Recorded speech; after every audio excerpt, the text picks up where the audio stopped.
খালেদা জিয়ার গাড়িবহরে হামলার ঘটনায় পাল্টাপাল্টি মামলা হয়েছে। ঢাকার তেজগাঁও থানায় সোমবার রাতেই প্রথম মামলাটি করেন স্থানীয় এক আওয়ামী লীগ নেতা, আর মঙ্গলবার বিএনপির পক্ষে মামলাটি করেন খালেদা জিয়ার নিরাপত্তা সমন্বয়ক। দুপক্ষেরই অভিযোগ প্রতিপক্ষই হামলা চালিয়েছে তাদের উপর। অনুসন্ধানে দেখা গেছে যে হামলার সময় স্থানীয় আওয়ামী লীগ, যুবলীগ আর ছাত্রলীগ নেতারা সেখানে উপস্থিত ছিলেন। তবে আওয়ামী লীগ নেতাদের দাবি, এই হামলা বিএনপির দুই অংশের বিরোধের জের। পুলিশ বলছে জড়িতদের চিহ্নিত করতে তদন্ত চলছে, জানাচ্ছেন রাশেদ নিজাম।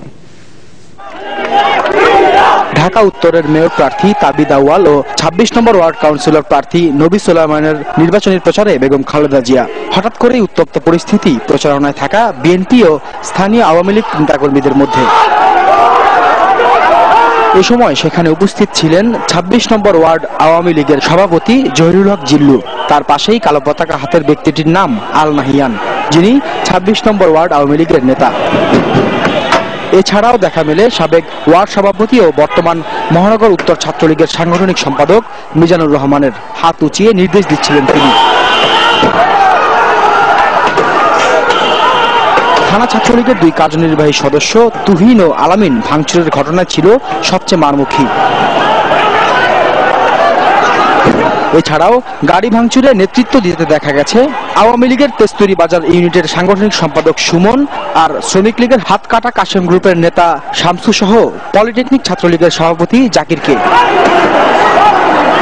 যদিও নিজেদের নেতাকর্মীরা কেউ ভাঙচুরে জড়িত নয় বলে দাবি জহিরুল হক জিল্লুর। তাকে ঘটনার সময়ের ভিডিও ফুটেজ দেখানো হলে কাউকে চেনেন না বলেও জানান। বিএনপি চেয়ারপারসনের নিরাপত্তার দায়িত্বে থাকা সিএসএফ সদস্যদের মাধ্যমে আহত হয়েছেন বলেও দাবি এই নেতার। আমি দেখি নাই আওয়ামী লীগের কোন লোক এটা করছে এবং করতে যাবেই বা কেন, তাদের কোনো লাভ হইতে হবে তো।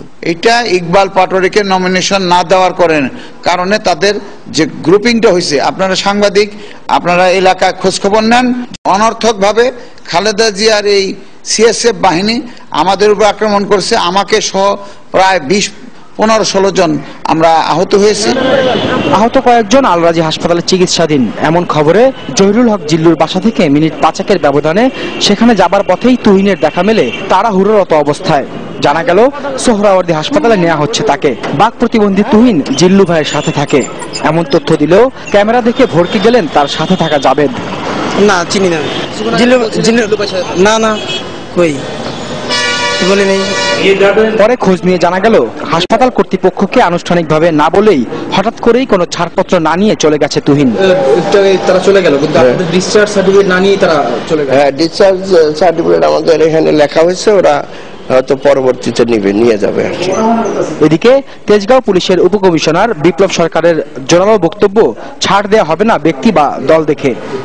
এখানে কারো রাজনৈতিক পরিচয়টা কোনো মুখ্য বিষয় নয়। এখানে একটি ঘটনা ঘটেছে, এই ঘটনার একটি অভিযোগ দাখিল করা হয়েছে এবং অভিযোগের প্রেক্ষিতে একটি মামলা দায়ের করা হয়েছে। এখন এটা আমাদের পুলিশের কাজ হলো এটা সুষ্ঠু এবং নিরপেক্ষ তদন্ত করা, যেটাই আপনার প্রকৃত সত্য যেটা উঠবে সেটার উপর যথাযথ ব্যবস্থা গ্রহণ করা। এবং আমরা সোমবার বিকেলে খালেদার গাড়িবহরে হামলার ঘটনায় গভীর রাতে তেজগাঁও থানায় সিএসএফ সদস্য সহ ১০০ অজ্ঞাত নেতাকর্মীর বিরুদ্ধে মামলা করেন ২৬ নম্বর ওয়ার্ড আওয়ামী লীগ সভাপতি জহিরুল হক জিল্লু।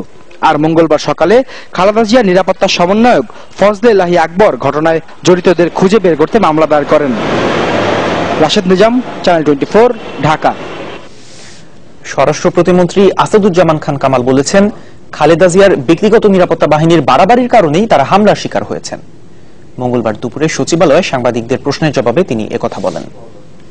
মনে করেন যে তিনি নিরাপদ নন, এই যদি আমাদেরকে বলেন, আমরা অবশ্যই তার নিরাপত্তা ব্যবস্থা করব। কিন্তু তিনি যেখানেই যান সেই ক্ষেত্রে আমাদেরকে জানিয়ে যেতে হবে, পুলিশকে জানাতে হবে যে অমুকখানে যাচ্ছেন। হঠাৎ করে চলে গেলে আমাদের পুলিশ কিভাবে তাকে তাদের সিএসএফটা ওই ধরনের মারামারি